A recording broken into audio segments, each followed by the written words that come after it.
हिमाचल प्रदेश के मंडी समेत कई हिस्सों में देर रात बारिश हुई। वहीं शिमला समेत कई हिस्सों में रुक रुक कर बारिश का दौर जारी है। मौसम विभाग ने प्रदेश में अगले 6 दिन लगातार बारिश होने की संभावना जताई है और इस दौरान आईएमडी ने लोगों से सावधानी बरतने की भी अपील की है। आपको बता दें कि हिमाचल प्रदेश के कई जिलों में ऑरेंज अलर्ट जारी किया गया है।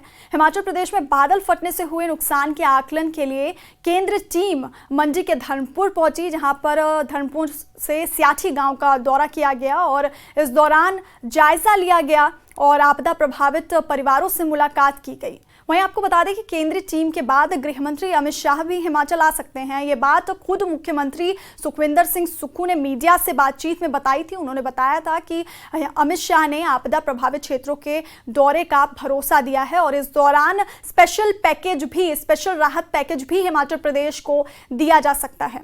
हिमाचल प्रदेश में जो डिजास्टर आया है उससे बहुत नुकसान हुआ है और मैंने माननीय गृह मंत्री जी ने हमें कहा कि मैं आने वाले समय खुद भी हिमाचल प्रदेश का दौरा करूंगा और निश्चित तौर पर ये जो डिजास्टर हो रहा है, उन्होंने अपने कंसर्न सेक्रेटरी को ये बोला कि जो क्लाउड बस्टिंग हो रही है इस सब की एक स्टडी करवाने की ज़रूरत है और क्लाइमेट चेंज के जो प्रभाव पड़ रहे हैं हिमाचल प्रदेश छोटे से राज्य में, तो उस दृष्टिकोण से उसको दिखाने की ज़रूरत है। तो ये केंद्रीय टीम जल्दी ही हिमाचल प्रदेश के दौरे पर जाएगी, जो अध्ययन करेगी, क्लाउड बस्टिंग का भी अध्ययन करेगी और जो डिजास्टर से जो नुकसान हुआ उसका भी अध्ययन करेगी और उसके बाद एक स्पेशल रिलीफ पैकेज की मैंने बात की है।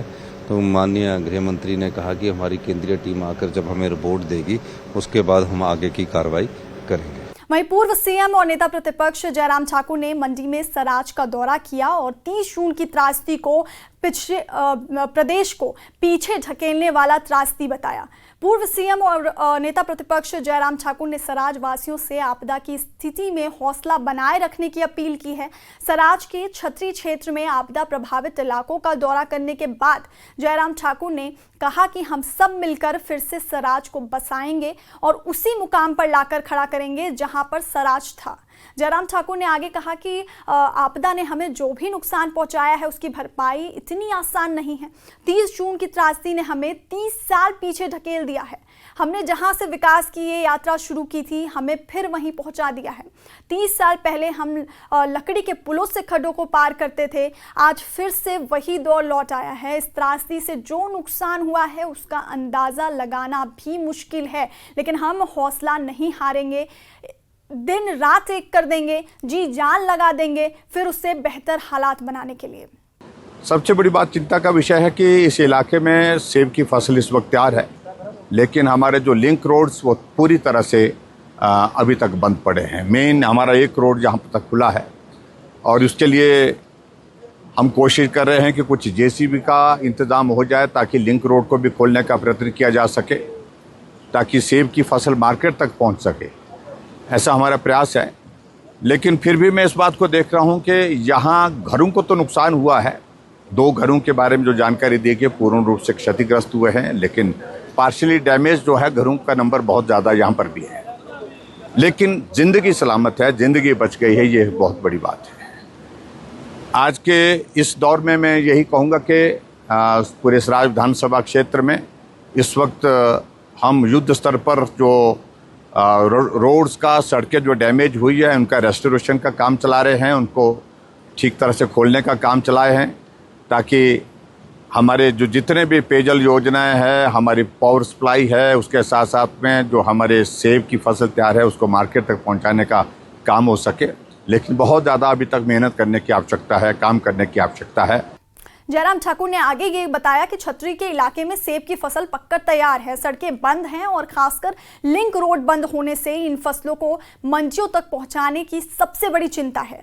प्रशासन का फोकस अभी मुख्य सड़कों की बहाली पर ही है, जबकि एक लिंक रोड जब तक सही नहीं होंगे तब तक लोगों के सेब मंडियों तक नहीं पहुँच पाएंगे। जयराम ठाकुर ने सरकार से निवेदन किया है कि सड़कों की जल्द बहाली की जाए, सड़कों पर जो काम है उसे युद्ध स्तर पर चलाया जाए। हमने बहुत सारे लोगों की मशीनों के लिए, जेसीबी, पोकलेन के लिए आग्रह किया है कि अगर वो तेल के खर्चे पर दे सके हम तेल ला देंगे और इसके अलावा हम इस बात के लिए भी कह रहे हैं कि अपने खर्चे पर ही जेसीबी 1 महीने के लिए हमको दे, पोकलेन हमको दें, ताकि उन सड़कों को हम खोल सकें। अगर वो सड़कें खुल जाती हैं तो सेब की फसल को मार्केट तक पहुंचाने में मदद मिलेगी। इसलिए मैं आज विशेष तौर से एक अपील कर रहा हूं प्रदेश के हमारे जितने भी हमारे ऐसे महानुभाव हैं जिनके पास पोकलेन है, जिनके पास जेसीबी है, जिनके पास टिप्पर भी हैं, अगर मदद में इस वक्त आगे आकर के हमारे साथ खड़े हों तो मैं उनका आभारी रहूंगा। सिर्फ बागवानों की फसल मार्केट तक पहुंचाने का विषय नहीं है, विषय ये भी है कि अभी तक हमारी जल शक्ति विभाग की बहुत सारी स्कीम्स बंद हैं। सड़क नहीं पहुंचने के कारण पाइपें नहीं पहुंच पा रही हैं वहां पर। बिजली की आपूर्ति प्रभावित है क्योंकि सड़क नहीं खुलने की वजह से पोल नहीं पहुंच रहा है, कंडक्टर नहीं पहुंच पा रहा है। इसमें भी हमको बहुत बड़ी मदद मिलेगी अगर वो सड़कें हमारी खुल पाएंगी। इस मौके पर जयराम ठाकुर ने छतरी और इसके साथ लगते क्षेत्रों के प्रभावितों को राहत सामग्री बांटी और आगे भी हर संभव मदद करने का भरोसा यहां पर दिलाया। उन्होंने कहा कि इस बात की खुशी है कि यहां पर लोगों की जिंदगियां बच गई हैं, हम जिंदा हैं, इसलिए सब कुछ फिर से बना लेंगे। हमारे बागवान का तो बहुत नुकसान हुआ, भारी से भारी नुकसान हो गया।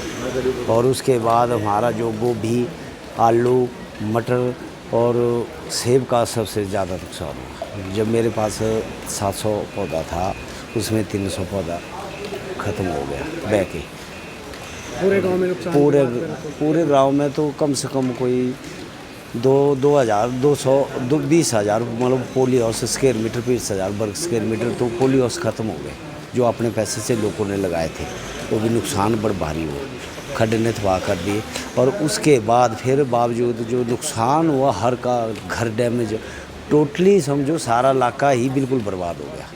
वहीं आपको बता दें कि मौसम विभाग के पूर्वानुमान के अनुसार 25 जुलाई तक लगातार बारिश होगी। विभाग का अनुमान है कि 24 और 25 जुलाई को कई स्थानों पर हल्की से मध्यम बारिश होगी, जबकि 21 से 23 जुलाई तक अधिकांश क्षेत्र में बारिश का दौर जारी रहेगा। 23 जुलाई को कुछ स्थानों पर भारी बारिश की संभावना है। 21 और 22 जुलाई को हैवी रेनफॉल की यहां पर संभावना है, भारी बारिश की संभावना है। लेकिन जो मौसम विभाग है उसने हिमाचल प्रदेश के कई ज़िलों में ऑरेंज अलर्ट जारी किया है। लोगों से अपील की गई है कि वो नदी नालों के पास ना जाएं। और आपको बता दें कि मंडी में कई जगहों पर देर रात बारिश हुई, भारी बारिश हुई। शिमला समेत कई हिस्सों में रुक रुक कर बारिश का दौर जारी है। मौसम विभाग ने प्रदेश में अगले 6 दिन लगातार बारिश होने की संभावना जताई है। आईएमडी ने लोगों से सावधानी बरतने की यहाँ पर अपील की है।